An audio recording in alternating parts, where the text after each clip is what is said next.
In today's video I'm going to teach how to create Instagram business account. First click on your profile. Now click on menu button.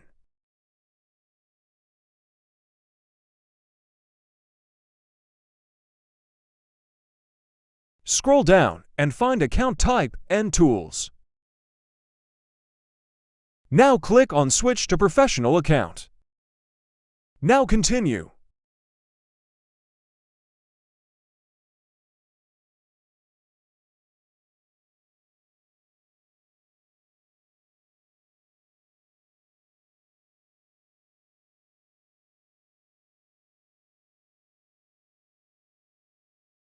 Select and click Continue.